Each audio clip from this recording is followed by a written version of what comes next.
그럼 진술해라. 근데 이제 검사실에 앉아있는 여자 실무관이 너무 예쁜데 저 실무관이랑 악수 한 번만 하면 자기가 이거 다 진술하겠다고 선배가 이게 나 진짜 그래서 그거 어떻게 해야 돼? 너무 어이가 없어가지고 마약 사건은 약간 정신에 영향을 미치는 사건이다 보니까 네. 마약 사건으로 검찰청에 오거나 뭐 체포되거나 뭐 이런 사람들 보면 재밌는 일들이 많이 생겨요. 왜요? 정신이 약간 없으니까 아, 이제 체포돼서 검찰청이나 이런 데에 잡혀와가지고도 해롱해롱하고 황당한 얘기들 하는 거죠. 그럴 수도 있겠다, 뭐 진짜. 여기 있는데 뭐 누가 쫓아온다는 둥 공룡이 보여요, 막 이런. 그러니까 뭐 뿅뿅 막 이러면서 광선 나가고 있고 그리고 또 어떤 사람은 이제 마약을 많이 하다 보니까 약간 평상시에도 좀 파괴가 됐는지 뭐 이런 경우가 있었어요. 그 당시에는 제가 마약하는 검사는 아니었었고 마약하는 검사님이 제 친한 선배여서 마약 검사실에 갔는데 네. 제 선배 검사님이 짜증나서 죽겠다는 거예요. 그래서 네. 형 왜 그런데요? 그랬더니 우리 방에 마약쟁이가 하나 왔는데 얘가 자기한테 마약 준 사람 네. 그다음에 자기가 마약을 준 애들 이렇게 이제 다 진술하겠다고 한다. 그럼 진술해라. 근데 이제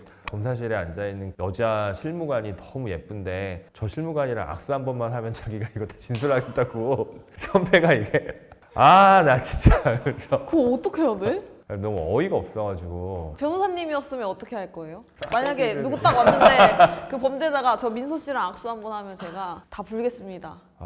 그런 일이 없도록 해야죠.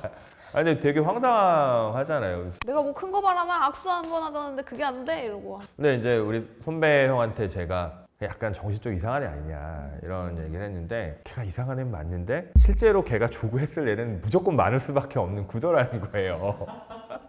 어떡해? 그거 어떻게 했대요? 그래갖고 그 검사실에 있는 여직원이 제가 악수 한번 해줄게요 이런 얘기를 했는데 우리 선배 검사가 절대 안 됐다. 하지 말라고? 말이 안 됐다. 음... 그래갖고 이제 그랬다가 나중에 이제 뭐 법정에 가서 검사실 여직원이 악수해주고 그래서 자기가 이거 얘기했다고 어떡하냐.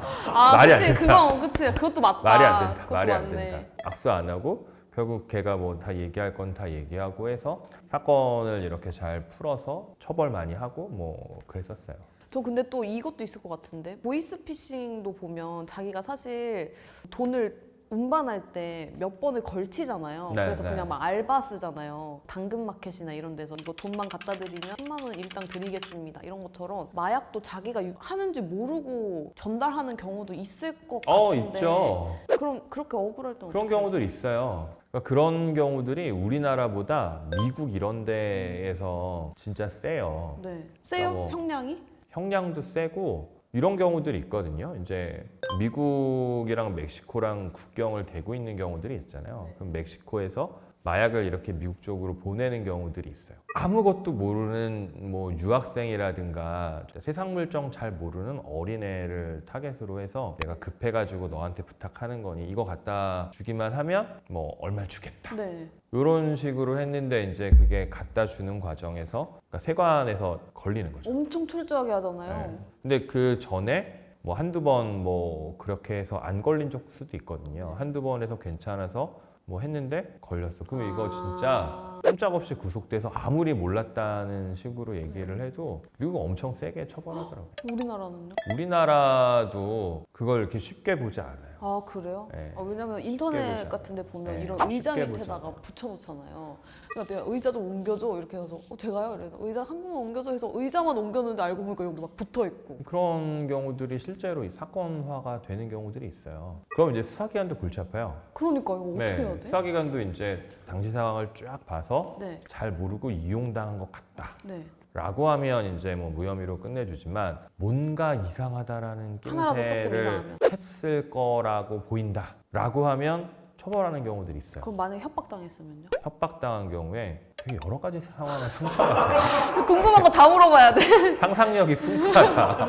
협박의 강도에 따라서 약간 얘기가 달라져요. 이게 뭐 강요된 행위라고 해서 너 뭐 처벌 안 해. 이런 경우도 있고 네가 한 건 협박당했다라기보다는 너의 의사결정이야. 이런 식으로 하는 경우가 있거든요. 네. 근데 웬간하게 협박했 있다고 해서 그거를 다 처벌하지 않으면 처벌될 사람이 별로 없고 약간의 협박만 해도 범죄가 안 된다고 하는 건 안 되기 때문에 뭐 냉정하게 얘기하면 대부분 처벌이 됩니다. 그럼 하나 더. 그 영화 독전 보면 형사가 마약하는 사람 잡으려고 본인이 마약을 하잖아요. 그 상황 때문에. 그런 경우에는 처벌이 안 되나요, 형사? 원칙적으로는 함정 수사가 허용되진 않습니다. 범죄를 저지르려고 하는 생각이 전혀 없는 사람한테 범죄를 저지를 수 있도록 막 부추겨요.